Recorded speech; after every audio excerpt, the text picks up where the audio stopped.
Naitwa Emmanuel Chao, ni profesa kutoka shule ya biashara Chuo Kikuu Mzumbe, lakini ni meneja wa kitengo cha ubunifu, jasiriamali na mahusiano ya kitasnia.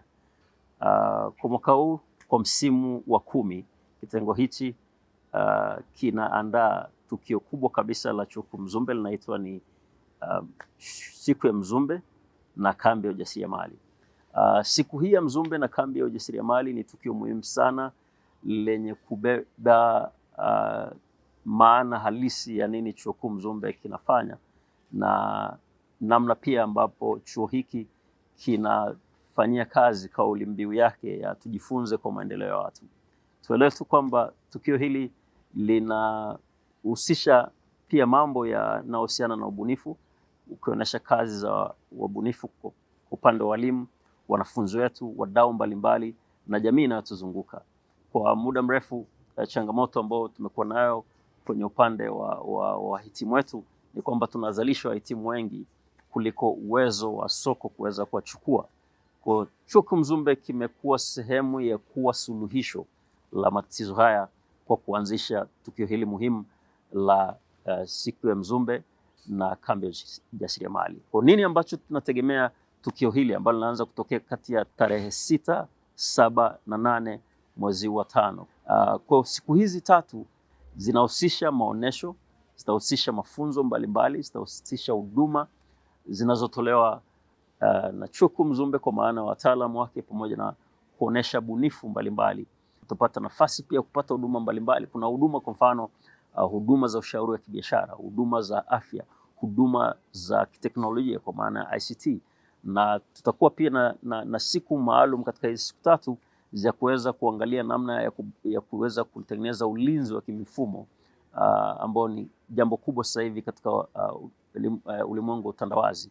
Lakini pia katika siku hiyo pia tutaweza kujionea, katika hizi siku 3 pia tutaweza kupata nafasi ya kukutana na wabunifu, utakutana na bidhaa mpya ambazo Chuo Kikuu Mzumbe kinatoa, na utaweza kukutana pia na kizazi kipya cha wabunifu na jasiriamali. Ndio maana ujumbe mkuu wa siku hizi 3 unazungumzia kwa maana ya lugha ya Kiingereza ni empowering future entrepreneurs through innovations, skills and strategic partnership. Kwa Kiswahili tunasema ni kwamba kuwajengea uwezo kizazi kipya cha wajasiriamali kupitia ubunifu, maarifa pamoja na mikakati shirikishi.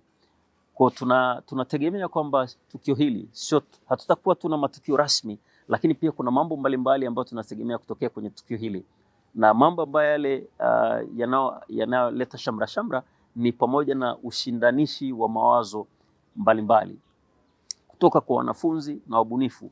Kwa tutapata nafasi pia kujionea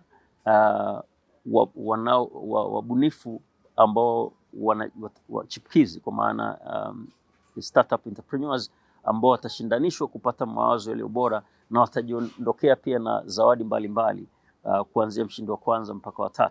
Lakini pia tunatarajia kuwa na chakula cha pamoja siku ya pili ya tukio kwa maana tarehe 7 Mei ambapo tunaita ni Mzumbe Day Gala Dinner, ambao hii inahusisha wale wadau ambao tunafanya nao kazi pamoja, na katika tukio hili pia tutaweza kupata mada mbalimbali. Na tukio hili pia niweze kukaribisha kwamba Chuo Kikuu Mzumbe kina wadau mbalimbali ambao wanafanya na chuo. Kwa hiyo hao pia wamealikwa kuanzia siku ya kwanza mpaka siku ile ya mwisho, na wadau hao pia tutakuwa nao kwenye kutoa mada mbalimbali, lakini pia wataweza kushiriki moja kwa moja katika kutoa huduma ndani ya hizi siku 3. Kwa hiyo nakukaribisha sana kwenye siku hizi 3 muhimu kwa maana tarehe 6 mpaka tarehe 8 mwezi huu wa 5 pale Chuo Kikuu Mzumbe. Na wakaribisha wadau wote walioko ndani ya mkoa wa Morogoro, wanaozunguka maeneo ya Chuo Kikuu Mzumbe, lakini wanaotoka nje ya mkoa pamoja hata na nje ya nchi. Karibuni sana kwenye tukio hili muhimu. Mtaweza kujifunza, mtaweza kupata nafasi pia kujenga mahusiano, mtaweza kupata nafasi pia kupata huduma mbalimbali za Chuo Kikuu Mzumbe zinazotoa, lakini utaweza kupata pia nafasi ya kupata fursa mbalimbali za kibiashara zinazotokana na wewe kuweza kujua mawazo gani mapya yanakuja sokoni, uweze kujua bidhaa gani mpya ambazo zinazinduliwa, lakini uweze pia kuweza kuboresha iwe ni wazo lako la kibiashara, iwe ni kazi unayofanya, iwe ni huduma unazofanya. Karibu sana Chuo Kikuu Mzumbe. Usikose na kusubiri kwenye siku ya Mzumbe na kambi ya ujasiriamali mwaka 2026 ambao ni msimu wa 10. Asante sana.